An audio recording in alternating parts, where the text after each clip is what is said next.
Hi, everybody. Welcome to My Other's Keeper.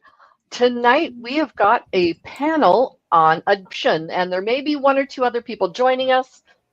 I'm not sure if they're able to or not. But, anyways, so I want to introduce everybody. Right next to me here is my sister. I would say from another mister, but it's not. My sister Tanya. Immediately below me, I think you're going to be seeing Mary directly below me. And just off to the side here, off the other corner, is indigo. So we all have very different perspectives and I don't know, different opinions maybe on certain aspects of adoption. So let's get everybody to introduce yourselves and tell your aspect of the point of view you'll be coming from. Let's start with Tanya. Hi, I'm Tanya. I am an adoptee. I was adopted at birth. It's something I've known my entire life. And yeah, I'm coming at it from that it was actually a very good thing, a very positive experience. I'm glad it happened. Yeah, I don't know. I'm sure there's more to say about Excellent. it. Nope, that's great. Thanks, Tanya. And let's go down to Indigo. I'm also adopted since birth. My story is complicated, but I was adopted by my birth mother's sister, so it's a very interesting story. Okay, and Mary. I am coming from a perspective of having a daughter that was adopted twice. And I still kept all of my motherly rights. That was extremely important to me. But she was adopted by my dad and then later on adopted by my husband, her stepfather, as an adult. So I have a very different perspective on all that. Excellent. And my perspective is that I am not adopted. I am not the parent of an adoptee. I'm the sister of an adoptee. My sister Glynis and I knew our entire lives that there would be somebody out there we were related to. And we have been looking for that person. I've been looking for that person since I was in my 20s. And was it before? Yeah, since the late 1990s, I would suggest. And so it was just within the last couple of years that I got to meet Tanya, who is my sister. So yeah, I can look at Tanya and I see so many of my relatives. Anyway, so let's start off this evening. Let's start with you, Tanya, since you are kind of the next person right there. The mid to late 1900s, that's right. Yes. We were talking earlier about, yeah, we're old. We were born in the 1900s. Yeah. So Tanya, tell me about your history of knowing about your adoption and how your adopted parents approached it.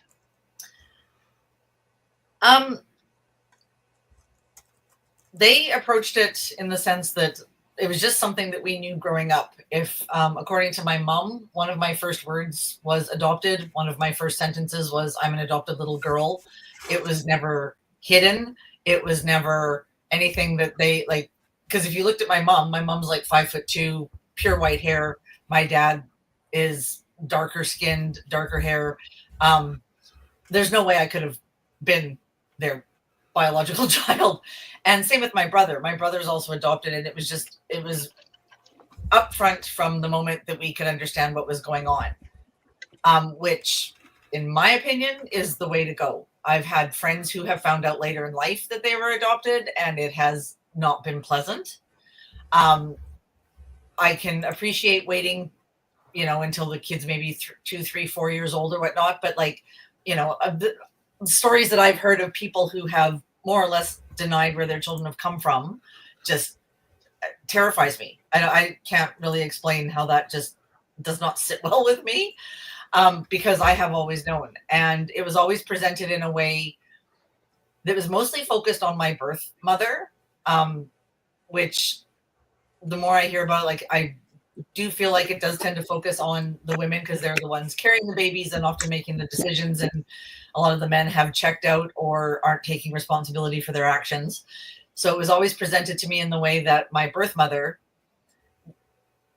found herself in an unfortunate situation where she couldn't provide for me in the best possible way. My parents, who wanted children and could provide for me in the best possible way, therefore Evelyn, I've since met her, and that's her name. That's my birth mother's name, is Evelyn.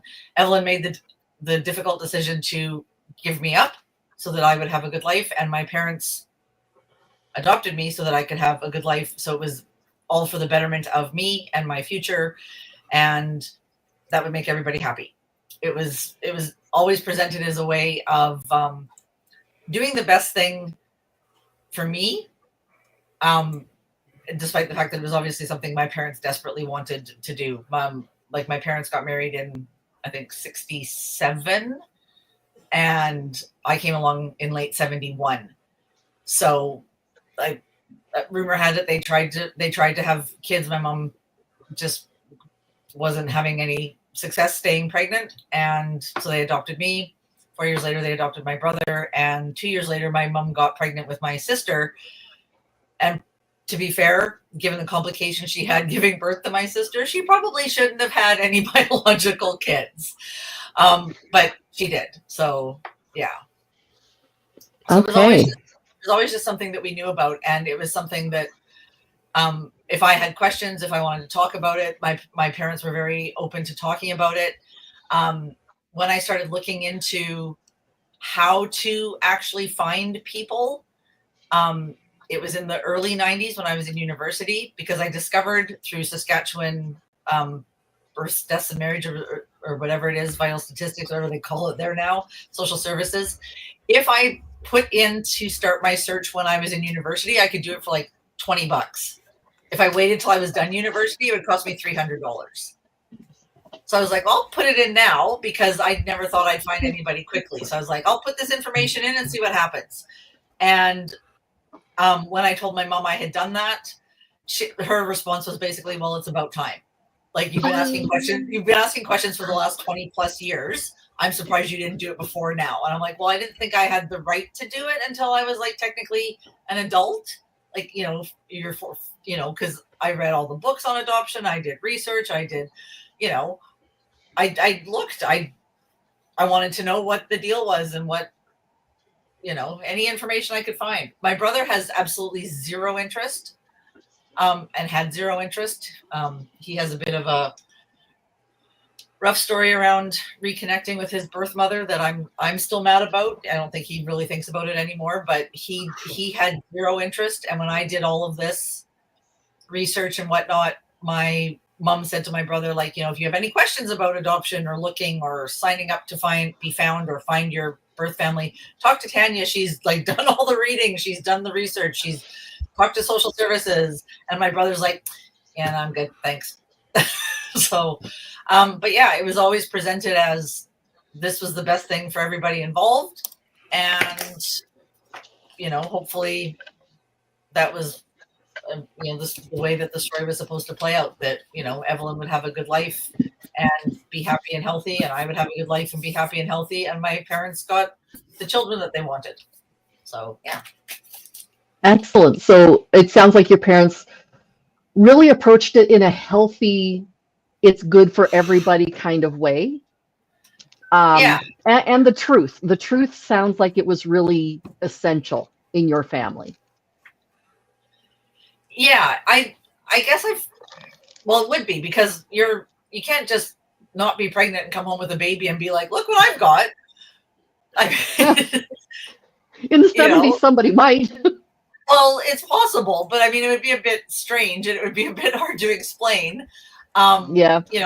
I don't know how honest my mom was with her family about her fertility struggles, because to be fair, I never learned about that part until my sister had kids. And my sister was telling me that, she said, Mom had a few miscarriages. And I went, oh.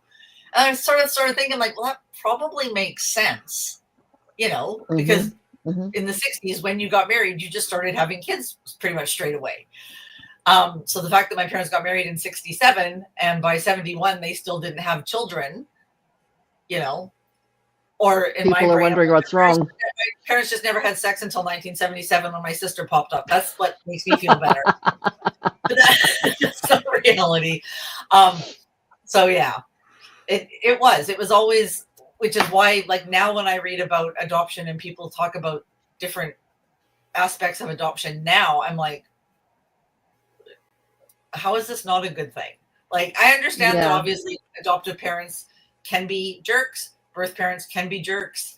The adoption process, the adoption industry, I don't like using that term, but in some cases that's what it's turned into. You can like buy babies if you're rich enough and adopt from various countries, and that's a different, you know, that can create its own set of problems. Not to be callous, but it's a business industry in the United States as well. I mean, my adoption costs like $100,000 in the 90s or something. Wow. By the time. So yeah, let's segue down to Indigo. No. Actually, I was going to say, let's segue down to Indigo and let's talk about your story, because it's a very different experience than what Tanya had. Very different. So my birth mother was my adopted mother's sister. She since passed away when I was 26. But she, to tell her story in a very like speed run, she met her first husband, who was abusive, 8 years before she met my father, and had 2 kids with him. Those 2 kids are my half sibling E and W, and they were put into closed adoptions in the 80s. Sorry, I was doing math. It's not my strong suit. In the 80s, and said there'd be no math. And my E remembered that she had a brother when she was an adult and hired a private investigator, because with closed adoptions, they redact parent names, they redact everything is redacted. Yeah. And so he was like, well, we found him, but we also found 3 other siblings. And she was like, what? So after they were born, so they're 7 to 8 years older than me. One of them's 8 years older, one of them's 7 years older. Now they have a younger brother. I guess he would be the middle kid, who was probably also born in the 80s to a different father, was a closed adoption, we believe, with that father. And then there was me and my birth sister. So by the time we get to 89 and 90, when we were born, our mother was like, I can't have another kid. Like, she had my birth sister, and she was like, we're not financially stable. I know I'm not mentally stable. So she called my mom and said, can you take care of my kid? And my mom's like, yeah, but I want to keep her. Right? Like, I'm not going to just let you come back whenever and try to swoop in and uproot their life and whatever. They said, okay, we'll agree. The process was very traumatic for my family, because I was born in Colorado and born premature and put in foster care. So they had to go to their Chicago-based adoption agency, coordinate with another state, and fly back and forth, because they had to go to court in the county I was born. So they couldn't even do the court proceedings in Illinois. They had to do them in Colorado. So we're talking plane flights, hotels. They would constantly be told, like, oh, we're going to do the court date on this day. And my parents are like, we have jobs. Like, we can't get to court by that. They're like, tough shit. You got to get to court. So it's a very, like, long, involved story. But in terms of growing up and everything, I always knew my parents would always be like, we're so happy we adopted you when you're old enough. Like, when I was 11, I told my mom, I know storks aren't real. Like, who's my mom? And she's like, well, it's your aunt. So I also knew my birth father's side of the family because his parents supported my parents in the adoption process, which was a whole drama in and of itself. So yeah. Now that I'm learning more about how everything went down with different partners and different family members and all that, it's like no book on mental preparation of an adopted person could have prepared me for how HBO insane my story is. I thought about writing it, changing all the names and just marketing it. You should. Maybe be like, hey, but Be yeah, a bestseller. that's me in a nutshell. Okay, Mary, you have a completely different point of Yes. view, and you have a very, very different experience. So people on this channel have heard your story, and we Yes. are very happy to know your story. And just the other day, Mary was on, and we were talking about returning to her daughter's birthplace. So tell us a bit more about the adoption process and the life behind it. Well, I can say that it was difficult in the sense that it was more emotional than I thought it was going to be. When my ex-husband and my daughter was about 2 at the time, and actually Josh had an impact on that because he said to him very nicely, he said, realize if you don't pay child support, they're coming after you. And he at that point was in Ohio, and he just said, I just don't want this child going back and forth between states. Now, with that being said, if he had wanted to be involved, and the courts would have said, the child will spend this amount of time with Mary and this time with the other person, I would have moved wherever he was. That would have just never, I'd have been on the same block. I mean, I would have never allowed that. If that meant I had no family and I had to be there by myself, that's exactly what would have happened. In the state of Florida, you cannot give up rights as an individual without somebody taking them over.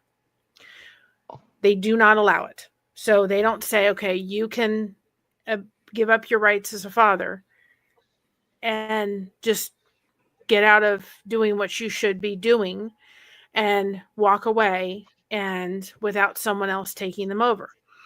So the minute that was approached and we had a lawyer and so forth, the lawyer said, well, anybody can take them over. My mom could have taken over that side of them. My dad chose to do so.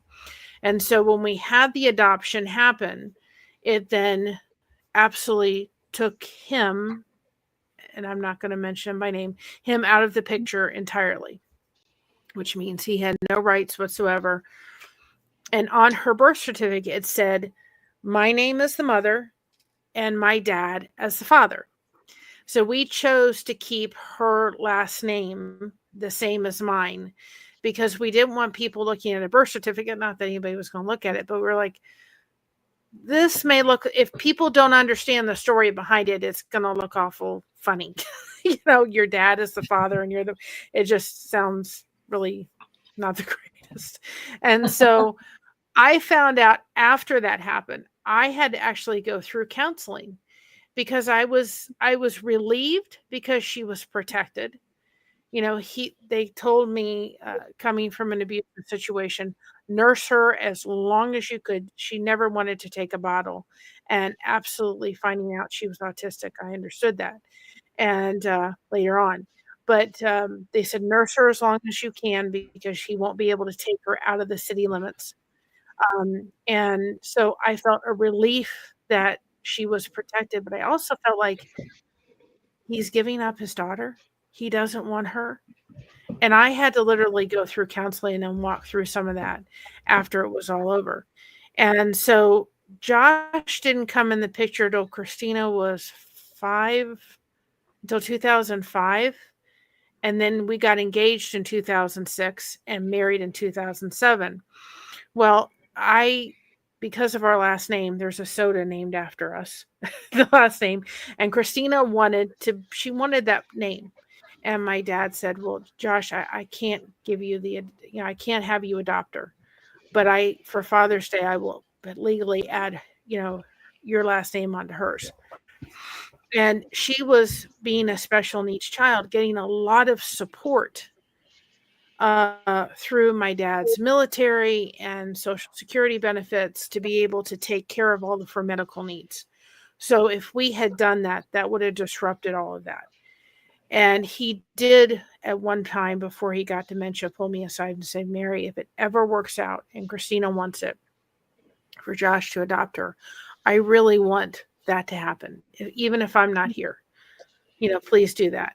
So when she got married, now I don't quite understand this. I think it's a really foolish law. But if you're receiving any Social Security benefits, because she was disabled, she's had struggles really working anything more than a part-time job with her autism. And so she's getting better, but it's taken a while. Once you get married, any benefits you receive stop. If they had stayed non-married, she could have received them. But the minute she receives them, everything stops. And I sit there thinking to myself, well, she is disabled before they got married. It doesn't change. And I don't think she should have been able to keep all of them, but not lose everything until she transitions into this. But that's the rule. And it just totally stops cold turkey. So when that happened, she started thinking about that. She said, I'm not sure if I'm ready yet, because having my dad adopt her was special to her. And she didn't want to lose that. She thought that was so special that Granddaddy, Papu came in and was kind of the hero in that situation. She didn't want to lose that. And it wasn't till not 2023 where she started talking about it. And then she decided to ask Josh, could she adopt? Because at that point, the benefits weren't there to worry about. It wasn't going to mess up anything. And she said, I really want Dad to adopt me. And that's where the picture is with the plate. We all went to a restaurant, a pizza restaurant, and we all had plates. And Christina wrote on it. She said, will you adopt me? And handed them out. And you handed them to Josh. And you can see he's emotional. And we're sitting in the restaurant and he's just crying, And so we went it took us a while, because in the state of Ohio, this would not have been something that would have been allowed. You could not have had another person step into the role of adoption. So if the state of Ohio, it would have never happened. And we were the talk of the courthouse because they were like, we've never seen anything like this. And we even went to the courthouse several times back and forth with paperwork. And the lady says, you can't do this. She said, these are guardianship papers. I said, no, ma'am, my dad legally adopted her on the father's side. And so we had to go back and forth. And then we winded up, in the courthouse and, getting the adoption done. And the judge says, miss, once this is done, it's over with. You can't go back. He said, I don't want to go back. He said, I have treated her like my daughter from day one. That's not going to stop. And he said, this just means the world. And you've had Josh on your channel, and he does have a genetic deformity, I guess you could say, and his chromosomes and everything. So it would have made him very difficult to have children, if any. And so for him to have that on the birth certificate saying, that's my daughter, meant so much. I mean, it meant even more. And she knew that, which was so precious. And that's the other picture of him standing in front of the courthouse, finally adopted again. So she's been adopted twice, as an adult and as a 2-year-old. That is so special. That is so special. Yeah, she looks so sad in that picture. I have to say, she looks morose, like truly. Kidding. Okay.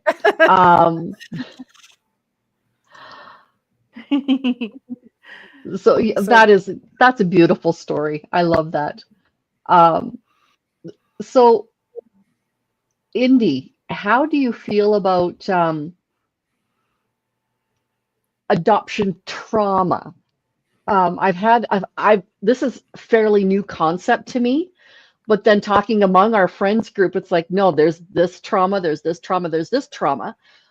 What So sort of trauma would you uh, tell us about adoption trauma and how you've dealt with it or lived with it or what the yeah. repercussions have been?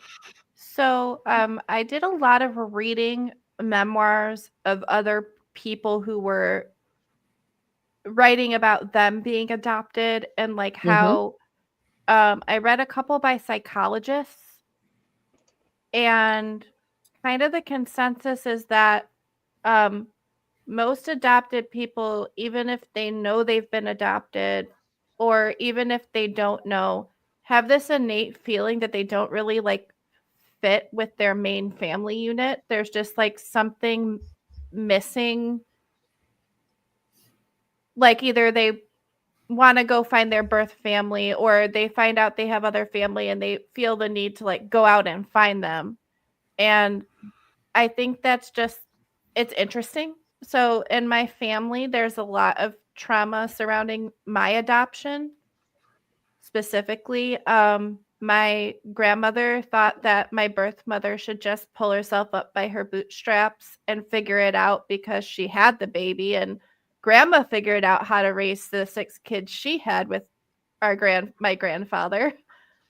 And my mother told her, if you're not, my adopted mom told my grandmother, if you're not going to support us, and um you're even going to support people up making rumors about my husband, because people did try to say my dad was an unsavory person during the adoption, but it came from family members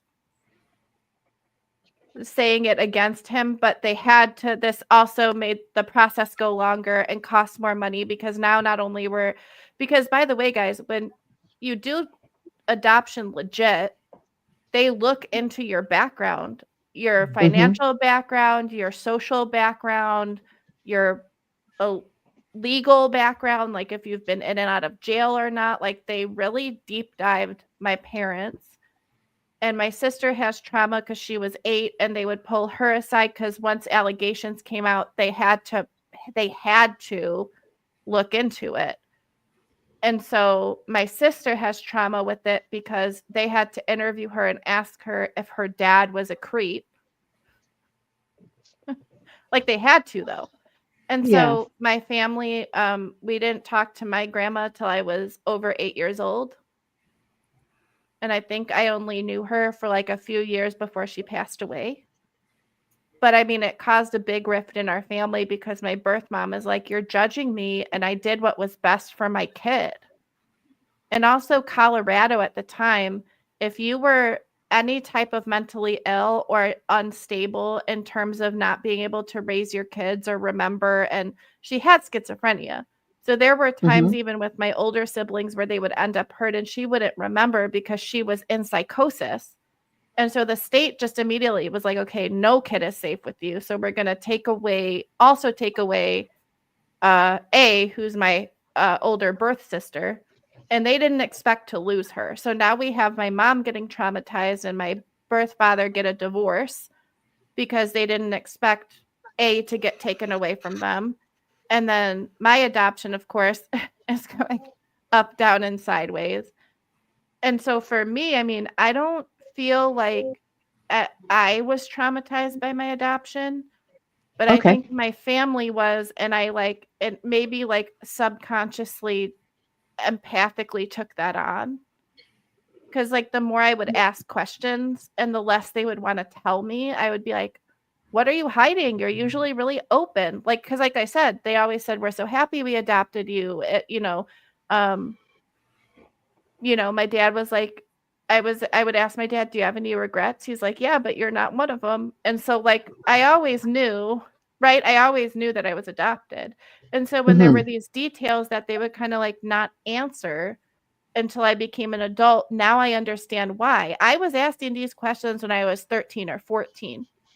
And how do you explain what I now know about the legal system, looking into it between Illinois' rules and Colorado's rules. By the way, adoption isn't federal. It's state to state. And CPS isn't even federal. It's state to state. They have different requirements, different red hoops you have to jump through. So it's like getting this knowledge as an adult, I think, has given me more trauma as an adult. But as a kid, I think I was fine for the most part.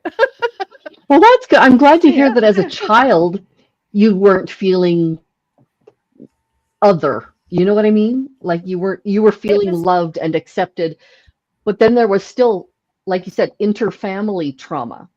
You know, it wasn't so much the adoption was the trauma, is the family dynamic itself seems to have been a big problem. Yeah. And of course, going in the background for me. So for sure. Yeah. I mean, I can kind of answer that in the sense that my dad, when he was 6 years old, and this was, of course, back in the 1940s, my grandmother was undiagnosed bipolar. And at six years old, my grandmother remarried for the third time to a gentleman. My grandfather, biologically, was scared to death of my grandmother and just said, "Here's my son." Allowed the adoption to have happen and go forward, and then literally said, "Goodbye, son," and walked away. So I know from my dad that would never be allowed today. I know from my dad that was extremely traumatic. He always felt like his dad abandoned him. And he always felt as if, what did I do wrong? He had an anxiety problem for his entire life until he did reconnect with his dad, because I, made that happen, and that was healing. But there was always like this, what was wrong with me? What did I do? What did I do wrong? And it really affected him throughout his life. And he didn't have a stable mother either that, was able to help him through it. And then my grandmother got divorced for the third time and remarried yet again. So it was a whole huge unstable mess. And it really affected my dad. For sure. Everybody say hi to Misha. Hey, Misha. I am so sorry, y'all. My computer, I don't even know. I don't know. Mary and I have been having computer issues as well. Oh, it kept telling me. You and I, sister, same boat. Tired of this. There was a full moon on Monday, and it was also Monday the 13th. I blame it on that. That sounds good. I blame it on that. And Indigo, you were saying that you didn't want to do math. Well, Tanya's a math teacher. So, if you want to, you could see me being like for a minute, like the steam. I was born in 90 and my siblings 7 years older than me. So they have to be born in the 80s. Yes, the 80s. I know my older sister is also 8 years older than me. So like my adopted sister is the same age as my half siblings. Okay. So like that age gap was also a thing. I don't know if that's going to be a question later, like how age gaps affect adoptions and when other kids are part of the process too. Absolutely. Yeah, that totally can be. But let's start with Misha, or let's go back to Misha. And Misha, we were talking about, we just introduced ourselves and the aspect of who we are, how we relate to adoption, and what was the third part of the question? Just who we are, how we relate to adoption, and basically what it meant to us as an individual, I guess. Pardon? No, I was thinking you were talking about the trauma part. That was the second question. But yes, let's start with just the who you are, the aspect of adoption, and just kind of the situation around it, perhaps. I got to hear most of everybody. I didn't get to hear your sister. Is it Tanya? Tanya? Yep. Tanya. Okay. I didn't get to hear her story. And so I'm sad about that. I'm going to go back and replay for definite. My story started literally at birth. And I was basically a baby doll for my parents, for my mom. I was dressed up. I was shown off. I was a parlor trick. And I had no clue about any of it until I grew up. It was always a thing. What does adoption mean, Misha? And I would get my prettiest smile and do my little curtsy and say, adoption means love. And everybody would ooh and ah. And so, it was just a word. Everybody told me, that I was chosen. But then whenever I tried to understand what it meant whenever I got older, it was how dare you? Aren't you happy with what you have? Didn't we do good enough for you? Aren't you, And that's where my agoraphobia started back then. I remember it. I remember my hiding in the clothes racks at the mall and, just imagine, take out a mirror and look at it. And when you look at it, you see your eyes, you see your face, you see different characteristics. And then turn the mirror around. Most people can look at other people in their lives and see their resemblance. Nobody looked like me. Nobody acted like me. If I acted differently than what was expected, then I was an alien. It's like I have been a scarlet letter for my family, and I never even got to meet them, but I've carried their burden. And I'm not even allowed to know who I am. I've never seen my real birth certificate. I'm not allowed. It's like I'm this dirty little secret, and I'm not even allowed to know it. There's this thing called a primal wound. And there's a really good book about it. And it just kind of explains, we don't even know as children. I mean, for 9 months, we are inside a warm and comfy place, a place that we know, and we're growing and we are becoming somebody. And you can't just be taken away from that and not expect to understand why you don't hear that voice anymore. Why nothing is the same. Most babies get to be held. I wasn't held for 7 days because I had jaundice and was in the hospital underneath the lamps. That would have been the same, I think, either way, but at least that first hold, I remember how it was for me with my children.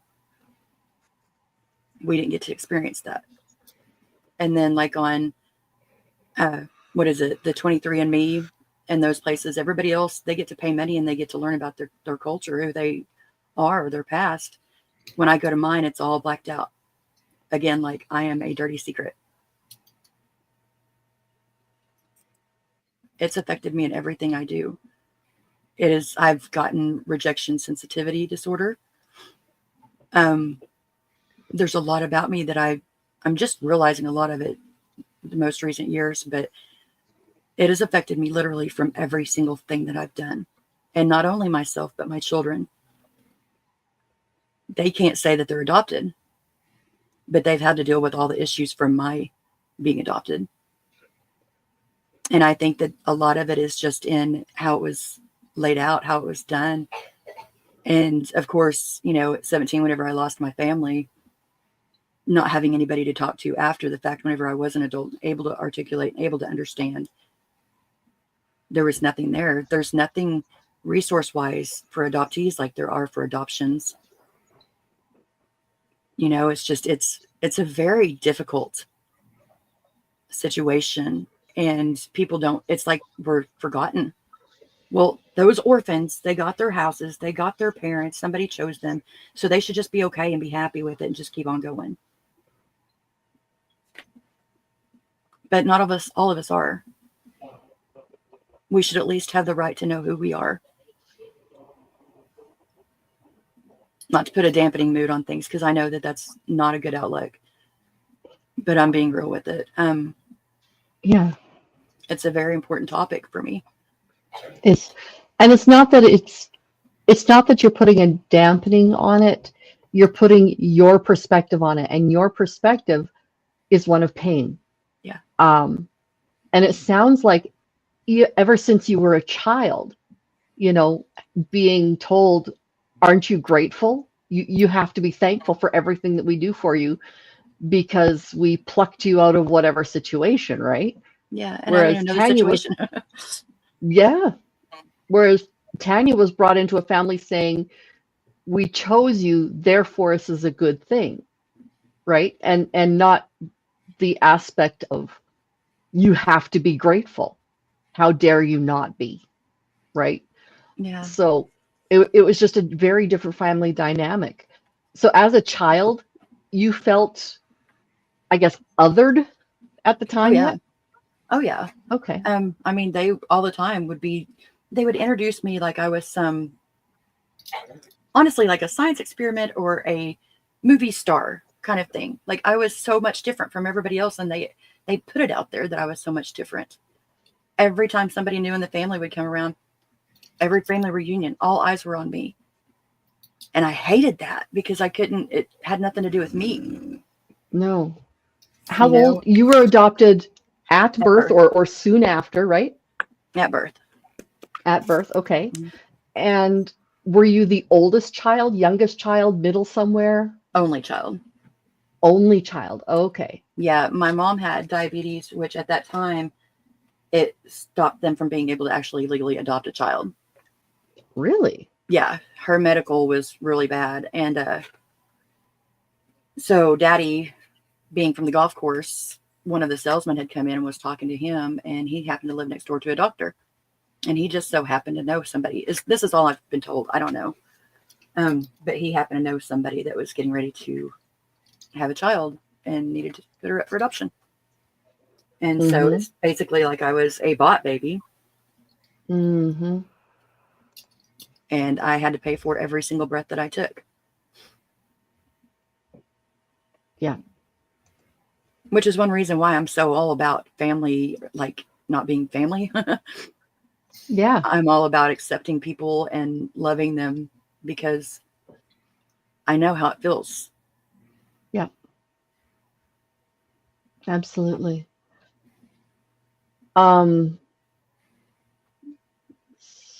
Sorry, I have no idea. Okay. Yeah, that's something too. I was gonna say, wow, you read my mind, Kim. I saw that from OG Sunshine, the medical history. That is That's hard. a big thing that adoptees face. And in Mhm. certain states, like New York, passed a law, I want to say over 10 years ago now. I feel like I was in college at the time, that says that if an adoptee petitions to get their records, fine.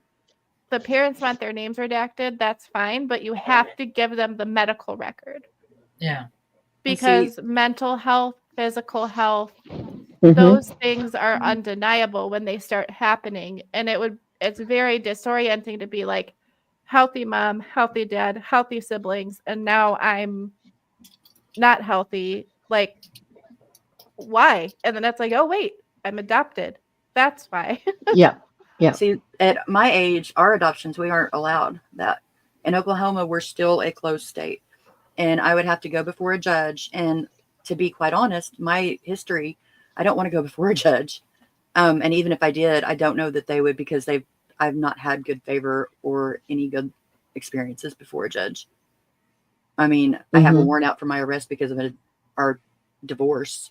Who gets a warrant for their divorce when I was the one who won it? Yeah. So I don't have very much trust in that system.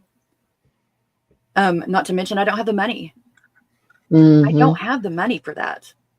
And I don't think that is fair that I did not make that decision. And yet I have to do all the hoops and jump through everything and still not even have a chance at not even getting it then. So what's the point? Yeah. And that is such a defeated attitude. And I hate having that. Yeah. But I mean, it is, that adoptees, let me look, I've got the statistics here. I was so chaotic earlier. Some studies indicate that adoptees are 1.5 to 2 times more likely to develop substance use disorders than non-adoptees. Wow. Yeah, that's very common, especially if you've been through foster care, and especially if you age out of the foster care system. There's almost no Mm-hmm. support Yep. for adults who grew up in the foster system. Once you're 18, they're like, be responsible for yourself.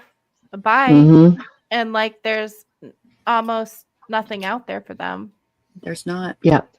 And And this actually, I was just sorry, going to say.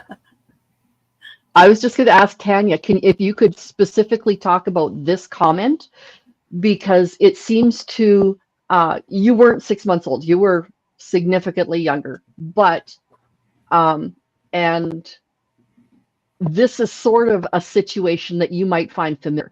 This person is also from Canada, so perhaps a little bit of advice or something like that that you could give to this person. Mine was very much the same. When I started looking, my mom gave me some paperwork that she had, and there was no names on it. There was information about their age. So it mentioned Evelyn's age. She was 21 when she had me. It mentioned that she was not married. It did go through a little bit of medical history, but not in great detail. It had the birth father's age on there, and no marriage, no marital status, which made me believe that he was married to somebody else, or in a situation that, meant he couldn't be with Evelyn at the time.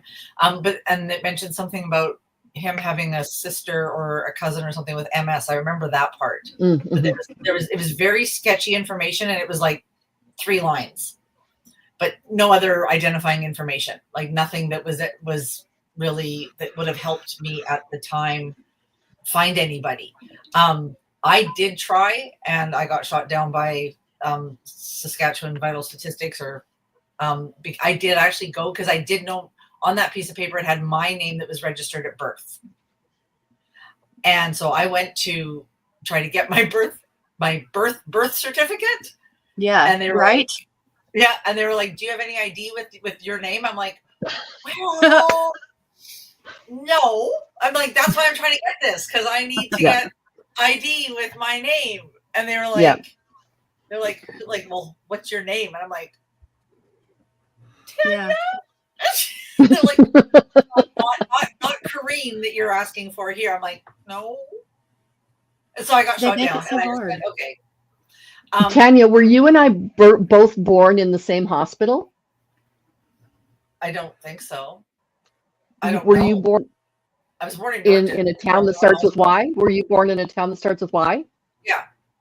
Okay, we were born in the same hospital then. Oh, okay. And that hospital has burnt down many, many years ago. So there would have been no records since easily the 80s.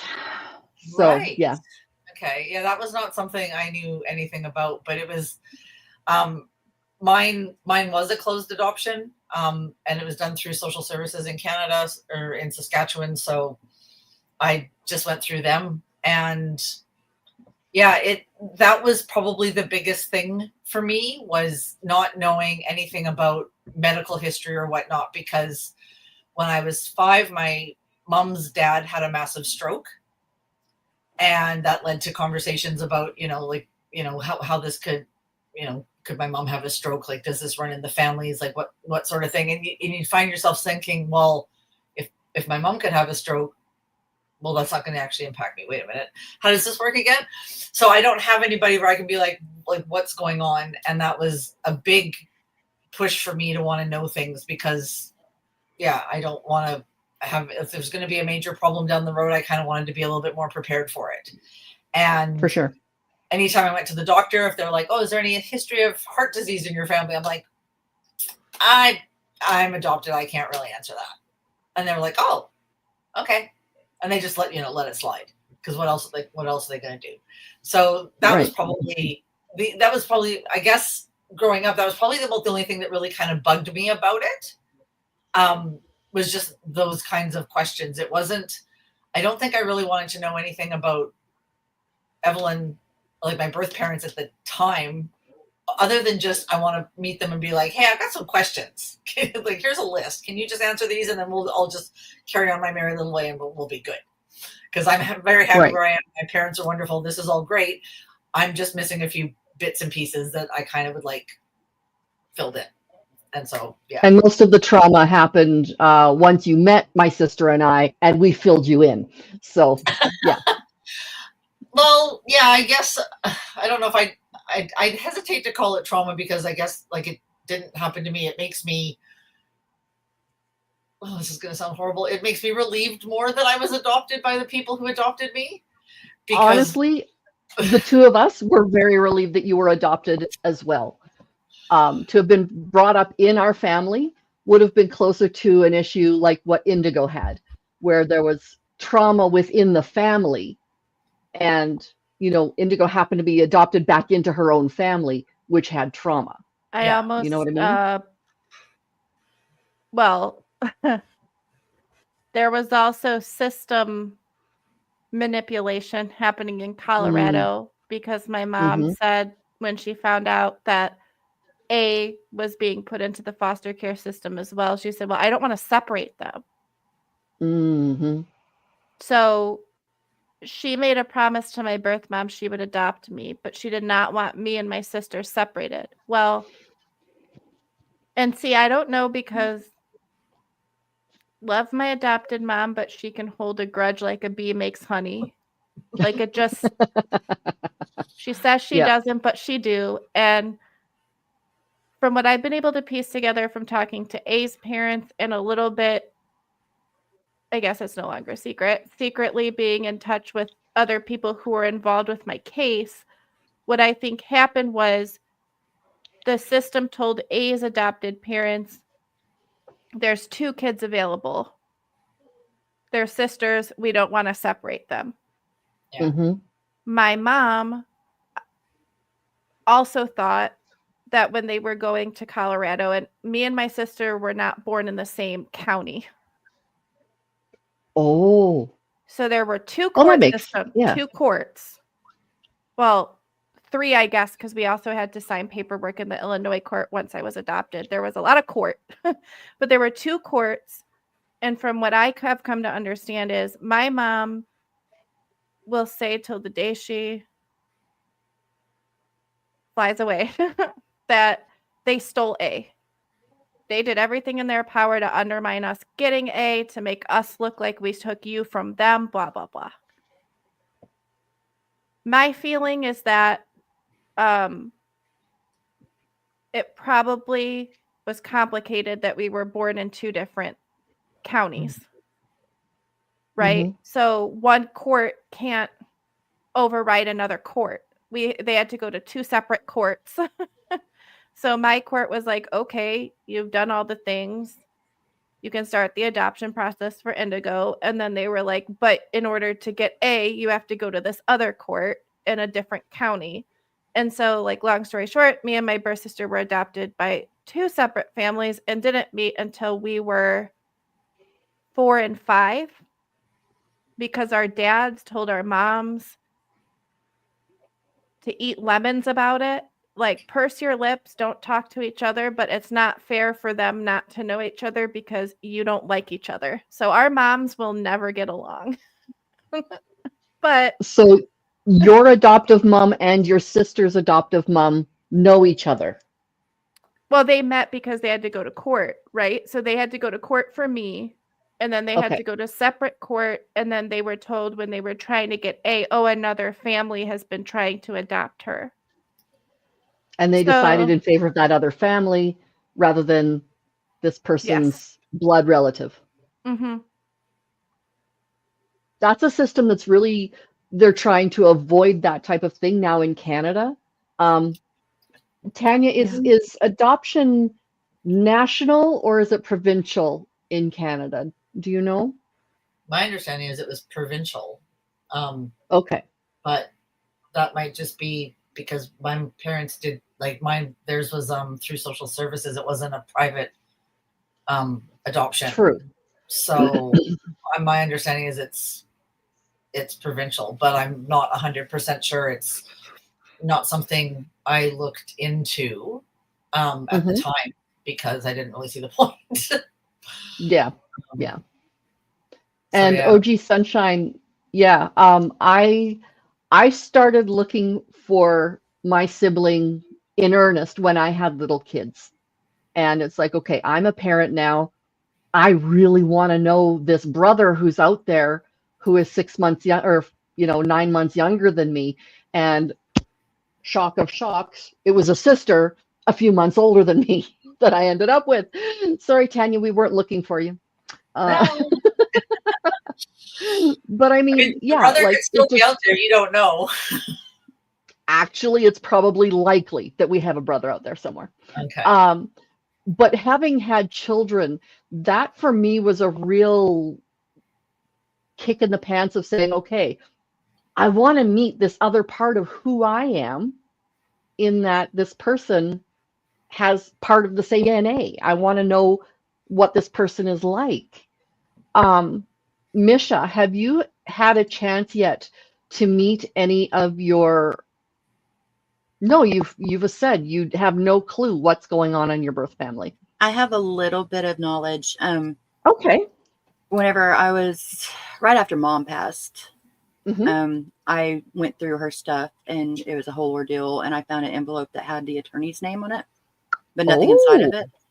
And so I've been a skip tracer, so I've been able to kind of dig a little bit. And right after, like, it was like a month after I had Christina, and Christina's name is Christina Ray, R-A''E. And I just think this is really kind of just wow. I found out that my bio mom's name is Janet Ray, R-A''E, which is very uncommon for a girl to have the middle name like that, especially spelled like that. And then to find out also that she had another daughter after me and kept her, and her name is Christina. And you knew none of this when you named your daughter? No, none. Yeah, insane. Wow. And that to me kind of tells me that there's more in our DNA memory than what we could ever even know. Also, I want to real quick touch on the becoming a mother thing, because having my children was scary as crap, because I had no idea what was in my biological history. I had no idea if I was going to be bringing somebody in that would have a lot of medical issues I wouldn't be prepared for. That was really, really hard. Thank God they're all very beautiful, healthy babies. But there is that fear. There's that fear.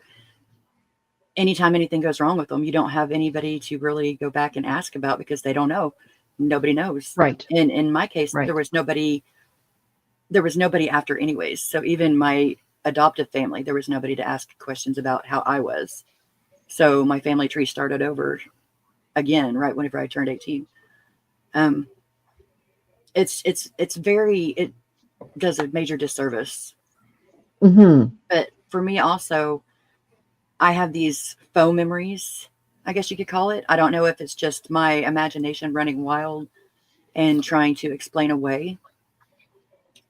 And so I've come up with all these conclusions, like they don't want me to be found because I'm a targeted individual kind of thing, and they were hiding me away. I have a spot on my arm where Mom said the doctor gave me one of those things we can't say on air, but the pointy thing that goes into your body and disperses stuff.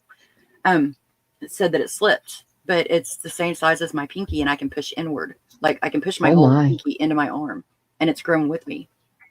And so, of course, that is where they put their tracking device on me, and I have to battle that. I have to battle these things that make perfect sense. I mean, my kids have even brought it up to me before I did, and so it's one of those things that there's things there that would make you wonder, but I have to battle that with reality that that's not it, but there's a lot of things that come along with it, trying to explain who you are. And going in public, and people be like, I've seen you before. I know you. And how do you know me? I don't even know who I am. Yeah. There's a lot there. It's a mental mind cuss if you have, which everything is, but it really is a very much mental mind cuss in my situation. And I can only imagine most people that have no idea about their heritage. it's a privilege for everybody, but it's not for us. It's a secret. Mhm. And being the dirty little secret, being the hidden away mystery that should be grateful for every breath that I take, has done a number on me.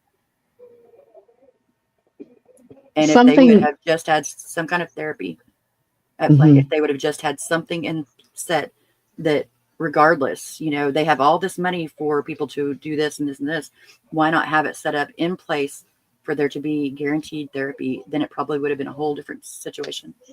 Because my Mhm. mom, my adopted mom, and my dad both, we could have all done well with therapy. Yeah. When my mom passed, they'd always told me that whenever I turned 18, I would find out my adoption.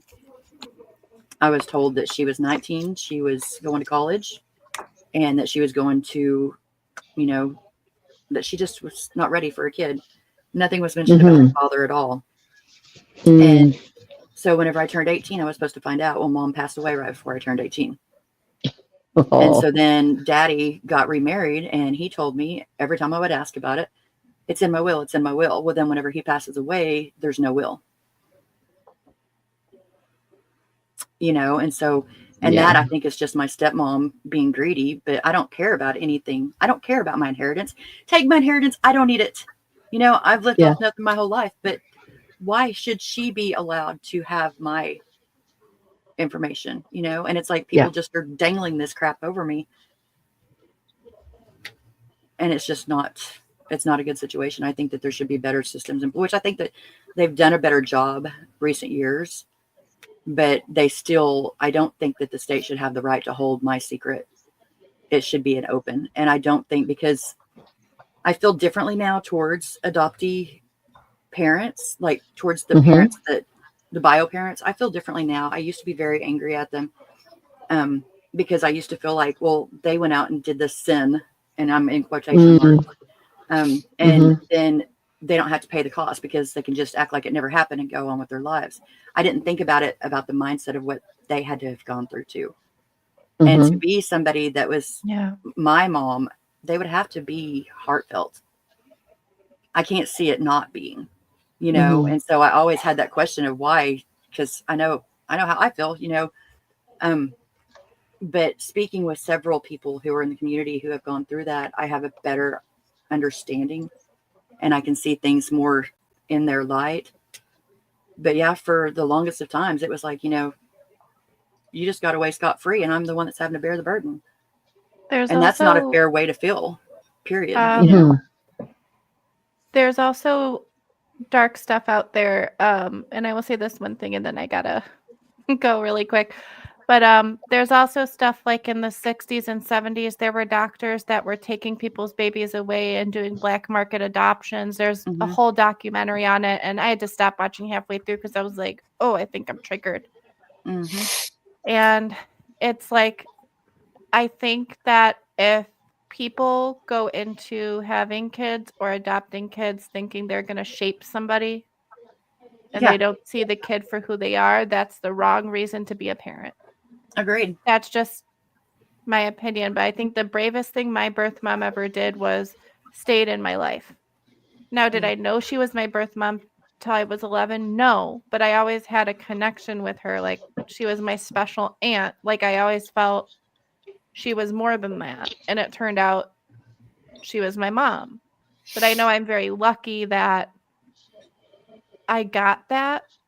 And it breaks my heart that so many kids don't, either that it's kept from them or that they don't have a positive view of being adopted. Like, I can't imagine being told when I'm 18, like they do in the movies, where they just sit you down and they're like, by the way, 18 years later, we adopted you. Like, that would be insane. That would, like, I mean, it even messed me up knowing my birth parents, because my birth parents died when I was 18.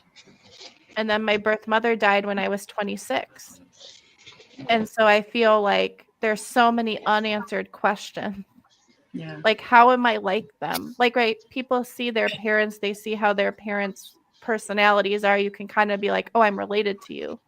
I can kind of have that with my mom and my sister, but in terms of biologically, I can definitely be like, okay, there's some ways in which you are my cousin. Like we grew up as sisters, but there are some ways you are so much like my cousin and don't feel like a sibling. And that's Right. just like emotionally now that I have more insight into my family. But I feel so much your pain, Michelle. Like it's unanswered questions are like the single worst thing you could have on this planet. Yeah. I Very mean, much And I so. like Cosmic's question. Sorry, yes, Mary? well, I had to say, I wanted to say something because if I was in the position where I knew I wasn't going the A route, the 1A route with Christina, but I questioned whether, and Christina asked me, she said, did you ever think about giving me up for adoption? I said, it crossed my mind for a moment. And I just knew I couldn't. I don't know how they do it. I honestly don't. Because I'm like, I could not have had this baby, put her in my arms and say, here, I knew I couldn't do it. I just knew I couldn't. And thankfully I had my parents there to help me and support me. But if you're happen to think about going down that route and you give your child up for adoption, you're giving it up because you just want the best for them. You're hoping the best for them. It is not because you're saying, okay, well, I did this and now here I don't want to take the responsibility. It's because if I had been in a position or thought I can't give Christina the best, then I would have given her up to someone that, to two parents that had the financial resources. And later on, dealing with all of her, her disabilities and so forth, I was very glad that I didn't, because I thought if she hadn't been in the right home, then they may not have been as patient with her when she was falling apart with the autism. So I was very grateful that I didn't do it. But it was in the thought pattern that I may have to do that. And it was a horrible, it was just so emotional to be in there. And then when my grandfather remarried and had 8 other children. And when we did finally find him and we reconnected, believe it or not, there were children that didn't even know my dad existed. And so we were sitting around this table meeting my grandfather. I met him for the first time.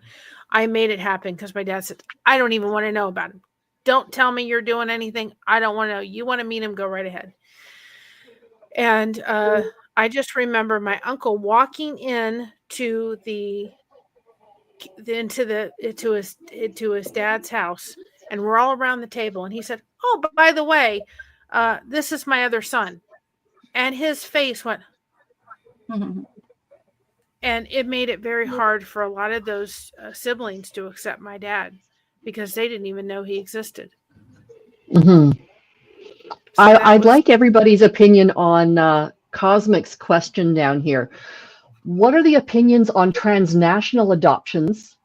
First of all, I'd like that question. And then transnational adoptions being stopped from China and the families left in limbo. While many adoptees agree that the policy is due to trauma, what are your feelings? So how do you feel about transnational adoption? And what do you feel about the process being stopped, probably when somebody's in the process of being adopted yet? So let's start with you, Mary. Well, I don't know if you've ever heard of a woman by the name of Lisa Harper. But Lisa Harper is she does Bible studies and so forth. If you look her on YouTube, she's very good. She has a wonderful story about being in her 50s and being led to adopt this girl from Haiti. And she adopted her, and they said, this girl had AIDS. And she said, I can guarantee she's probably not going to make it through. And she brought her over to this country and got her the right medical care. The girl's mother had passed away from AIDS. And now she's 13, 14 years old and still alive, going strong on the medication she needs, thriving. And just look, I don't know if I'm trying to think, I can't think of them. She's a doctor. They did a TLC story with them. and they have I can't think what their name is. Oh, you mean the little lady who's a doctor? And okay, I know who you mean. Yep. From 2 different countries, and those kids are thriving. They're getting medical attention that they otherwise wouldn't have gotten in their country. And so I think it depends on the parents, the financial situation. I know a friend of mine who adopted her teenager girl from Ukraine, and she's doing very well. She's actually engaged to be married. But I think it all depends on how it goes through. I think that there's wonderful success stories, whether they're in this country or whether they've come from other countries over here. I think it just depends about the process about it. Okay. And what's all involved.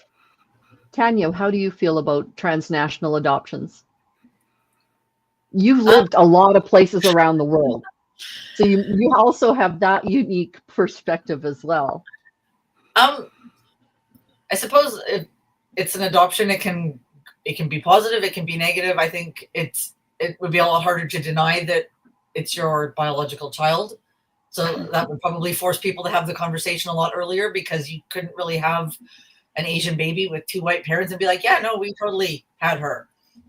That would, I guess, perhaps keep some people honest in that respect. But I do worry about like the loss of the culture of the child, and people not fully understanding their history in a slightly different way. Not saying that can't happen if they're like, my birth parents were Canadian, my parents are Canadian, I'm Canadian.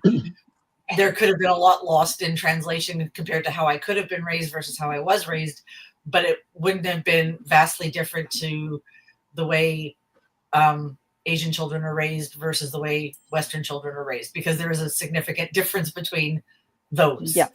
That would be something that I think would be worth perhaps looking into.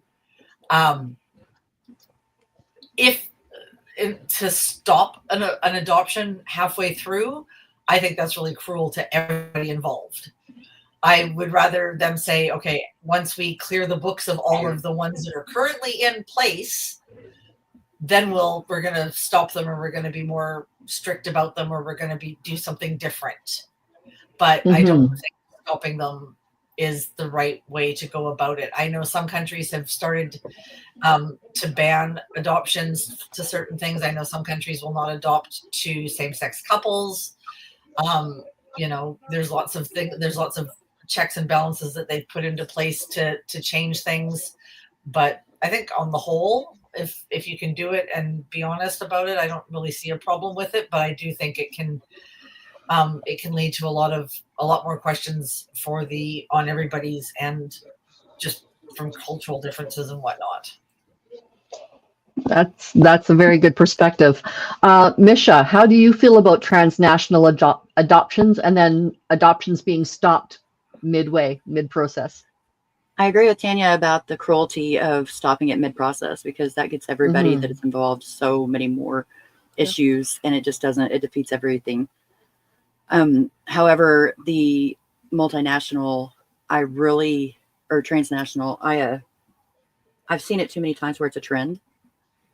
The Hollywood stars adopt these children from other countries. And, it was hard for me because my mom and dad were so much older than any of the other kids' parents. And so, kids all the time would be, your grandma's here, and things like that. And trying to explain that, it would be, I can only imagine looking at myself. I was around people that looked similar in the stance that, it was all the same culture. It was all the same skin color. It was all the same, I could not imagine if it were something where that it wasn't the same, and looking at myself, what kind of feelings I would have on that. I can think that it would probably be very much more confusing. And then having to just accept that you were taken away from your country as a whole. I have a real thing about culture. I really do. I love all the cultures. I think that they are incredibly beautiful. And I'm very jealous because I don't have one. And it would be really hard being taken away from my culture. Well, For sure. if I had one, America doesn't really have a culture. I'll adopt you, Misha. You can have my culture, okay? Yes, so I. the I will say, if you've ever watched, and I enjoyed watching them when they were on the air, the little people, they did go back to both of their children's that they adopted countries, and got in and went back and visited them, and they said they'll do that throughout their lives, and they still talk about their culture that they were in, but they did try to find children that were dealing with the same, I can't probably pronounce it, I don't want to, it's not, I can't think of it, the deformity that they have, so that they could, Okay. she was a doctor. She knew how to kind of care for that. And so they looked for children that may otherwise be very difficult to adopt because of that. For sure. And, I know Lisa Harper, when she adopted her daughter, she had an adoption and it fell through and it was very difficult. I know my mother had several different miscarriages. I was an only child. I'd have loved to have a sister or brother. And her last one at 3 months, she said, "I'm done." And they said the only other thing, this was back in the 70s, the only other thing was to give her a shot. Shots that could have had heart issues. And she had a child in her preschool class that had a cut all the way down. And she said, "I just can't do this." And I know that my mother said the waiting list was 3 to 4 years for a child. And she said, "We just said, we're thankful we got the one, and we're just going to be sticking with the one." But, I think that if you're going to adopt a child from another country, you have to keep in mind that they're coming from a different culture, and that has to be taught. Yeah. Yeah. And also by the foster children, yes. I think them in themselves, the thing is, they are coming away usually from much trauma that is unimaginable. And for them, they are very angry. Usually they are confused and they have been pushed around to this place, to that place. And there's a lot of trauma that comes with each of those places often. And so if you are going to be such an amazing person as to take somebody into your home, please, that's the biggest takeaway for me on this, is to be understanding and willing to realize that there's going to be issues. There's going to be trauma, and don't look at it from how it's hurting your feelings, because unfortunately, our feelings as parents are not to be considered as much as the child's. The child is what matters. And to raise a healthy child, you have to look and see, as a normal child growing up, they have issues. If you are a foster, or if you are adopted, or if you're any of these other circumstances, they are going to take things that they have no idea how to articulate. And they are going to have things on them that they did not earn. They're going to have all these problems. And as a parent, it is your job to be fully committed to raising that child and looking out for their best interest, and why they're going through the things they are, how you can work through it together as a family, not just how does it make you look. We should never be an accessory. No, whether adopted or not, that should never be, right, ever. And Misha, you were a cute baby. Thank you. Yeah, if that's a picture of you, you are adorable. It is me. I was cute. Yes. You probably are. We just aren't allowed to see you. So yeah. That's okay. There's reasons. And that's part of that. The personal issues that I have, I mean, there's a lot. And if I were just to go down to it and trace it back, I guarantee you that most of them came from that, because I have a lot of the issues that I have now are just bloomed through the other issues that I've went through in life, that I don't even necessarily think that would have been there at all if I had known and done, que sera kind of thing. But I just wish that there were better observations towards the adoptees. What Misha said about, taking everything into account as a parent. When I went and lived with my parents after my divorce, and it was very difficult. I was a grown woman. I had a child.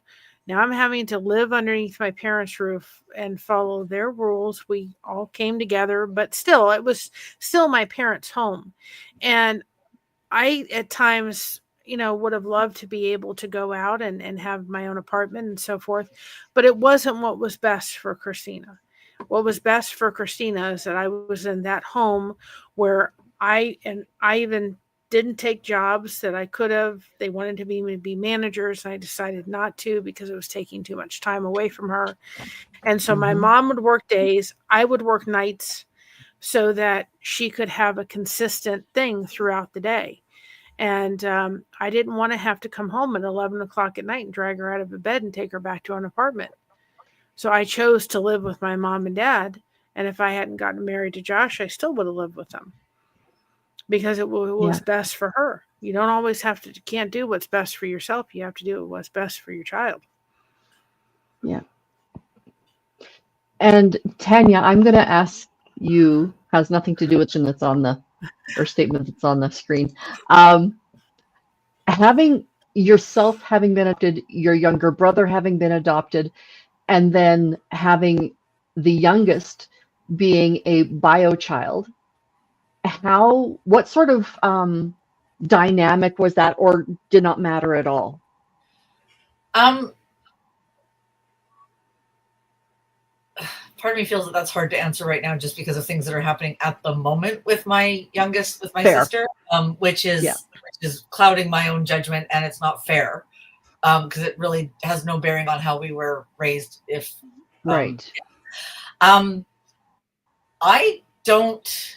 I truly don't feel that we were treated any differently growing up. It just was what it was.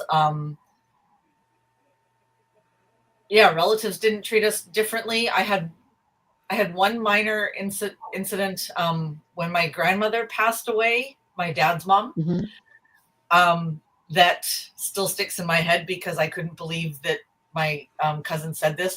So my dad's mom was a bit of an oopsie baby herself. And when she was born, her oldest sister could have been her mother. That's the age gap that was there. So when my grandmother was, I think, 6 or 7, her sister had a baby. So my cousin and my aunt and my grandma grew up almost like they were sisters as opposed to niece and aunt and niece. So Louise was very, very close to us all. And when my grandma died, she had this little tiny tea set that I used to play with as a kid. And my grandma always promised me that it would be mine when she passed away, which, fine. But when I went over to my grandfather's house after my grandma died, we were packing things up. And I took that. And Louise said to me, well, don't you think that should go to your sister because she's your dad's child? And I thought, I'm going to punch you in the bloody face right now, sweetheart. And I just said, I'm just going to take this and walk out of the room right now. I know everybody's really upset. My grandma dying, I lost my mom's dad when I was in the early 90s. And this was my grandma. This was my grandmother. I was her favorite. I'll admit that. I was the first grandchild she had. I was a girl. She had 2 boys. I was her favorite. Which we can't say, obviously, if I'm her favorite, nobody else was. But it didn't matter that my sister was my dad's kid. My grandma favored me because I was there. So suck on it. But just that was so I cut Louise some slack that day because I'm we're all grieving. We've just lost somebody really, really important to us. And so I just said, I'm fine, I'll keep it safe until my sister's old enough to deal with this. That was actually very kind of you to say. And not I still have the tea set because obviously that was always going to be mine. But that was probably one of the things that was said to me that just made me and I just thought, I'm just going to chalk this up to this is really emotional and you're not thinking straight because you've never said anything like that to me before. We used to take trips out to BC to visit with her and my Aunt Stella. And we were in the motorhome once and I was sitting there, I was barefoot. Auntie Stella was barefoot. She looks at my toes and she's like, oh, your toes. At the time they were the same height. My big toe and my next toe were the same height. She's like, oh, that's a Noreen trait because we all have those feet. Didn't even think anything of it, right? I just went, yep, totally. Because I'm that family, right? So my 7-year-old brain isn't quite computing genetics at that time, but it was just you're definitely one of us because look at your feet. They're like our feet. And I went, okay, cool. I do remember once, because if there's 3 children in a family, there's always going to be 2 against 1 if you happen to be left alone at home for any length of time, or, you know, it just happens. If there's an uneven number, it's always going to be, something's going to happen. And I do remember once it was Dana and I against my sister, and Jana got mad and said, well, at least I know who my parents are. And I'm like, and my brother kind of got teary-eyed. He looked like he was going to cry. And I just looked at Jana dead in the eye. I said, they picked us. They had to take you home from the hospital because nobody else would. Like, you want to go? Let's go. Because I'm not playing this game. And she just stared at me like, you know, we're young. We were like, I would have been, I don't know, 13. Jana would have been 6. Like, you know, what do you want me to say to that? Well, your reaction to her trying to be hurtful, that opposite react, that's brilliant. Like, I'm just like, I don't know what you want me to say to this. Like, it was never, but you know, it was never a thing that was mentioned or brought up. Like, it wasn't like my mom would introduce us as like, these are my adopted kids and this is my kid. It used to drive my mom nuts because the former Prime Minister of Canada, Jean Chrétien, I think he has an adopted kid. And his adopted kid has been in and out of legal trouble and been in and out of jail. I think he's got a few convictions, whatnot.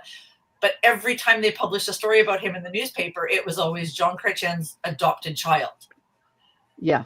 And mom's like, you can't distance yourself from your kids. Those are your kids. You raised that kid. That kid is your responsibility. That kid is yours. I don't give a shit if it wasn't biologically yours. That kid is your kid.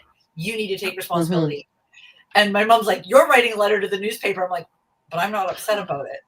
She's like, well, I am. You're writing a letter. And I went, okay. I had to write a letter. That's a mom thing to do, isn't it?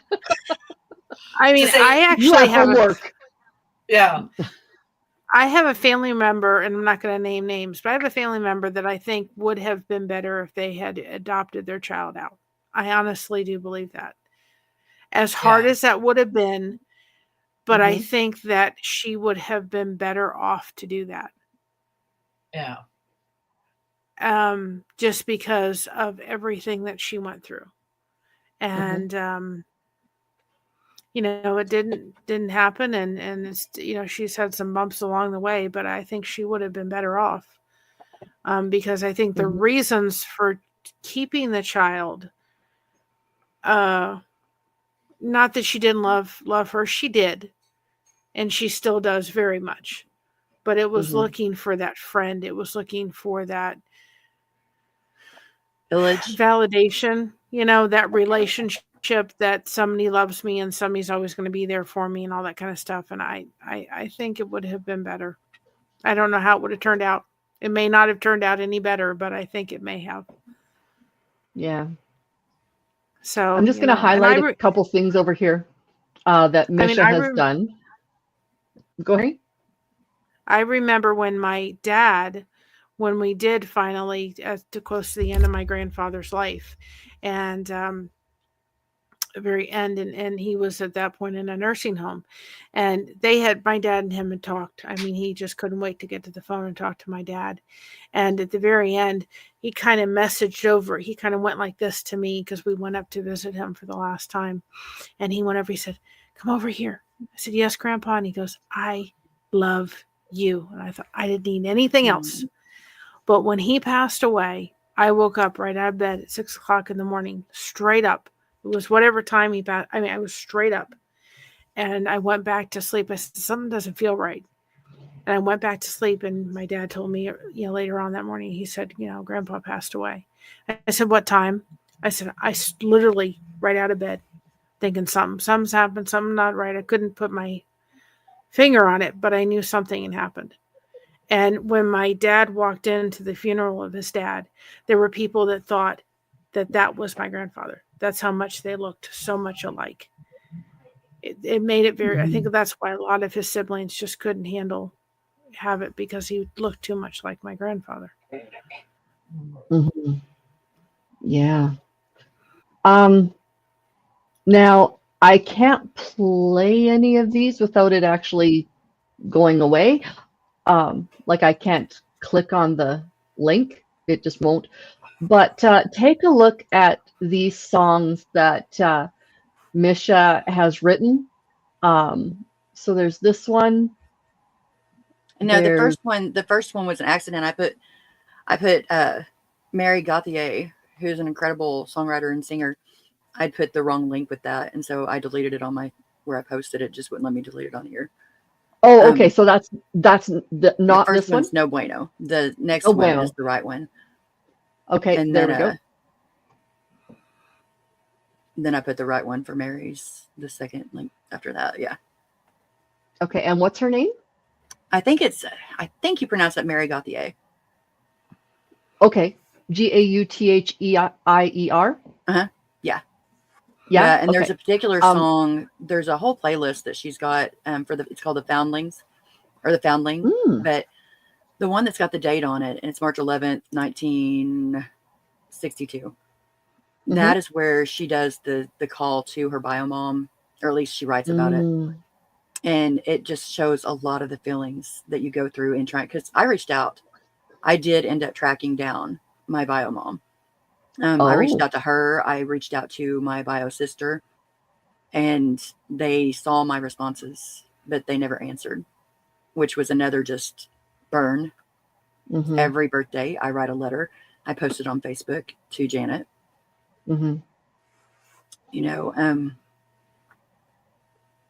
It's just a lot to process. Yeah, and so it is. It's a good playlist to listen to if you ever just want to get into the mind of a fellow adoptee. Okay. It's well, that is definitely, I'm going to have to listen to that. And ladies, I want to, OG Sunshine messaged her bio mom and had no response. I'm saying her because I don't know if you are male or female, so I apologize if you are not female. The sun on there is a female looking sun, so I just assumed female. Anyways, feeling of giving up, that's hard in itself. Absolutely. I want to thank each and every one of you for being on here. Your perspectives, your experiences, your wisdom we need to hear these things. We really do. And whether it's been an exceptionally, amazingly wonderful experience or an exceptionally, amazingly negative experience, they all are important and they need to be heard. So thank you so much, ladies. OG Sunshine, I'm glad I didn't misgender you. And I will talk to y'all later. I have a child who is still visiting me and will be flying away tomorrow morning at 4 a.m. So I probably will be doing that for the rest of the evening. Hanging out with her for a little bit. Yep. So sorry, Misha, I forgot. And okay. our cat, I completely if we could understand. do that tomorrow, yeah, if we could do that tomorrow evening, that'd be perfect. Yeah, spend time with that baby. Thank you for giving us the opportunity, and I apologize again for being late. I'm so sorry about that. That's okay. But this is it's a great topic, and I'm grateful that you gave us a space to talk about it. Well, I thank you all for taking the time, because it's something you didn't have to do. So thank you very much for being here. Thank you for everybody in the chat for your encouragement and for your engagement. Have an awesome evening, everybody. And I will see you again tomorrow. And we'll talk again then. Mwah. Mwah. Bye, everybody. Bye, guys.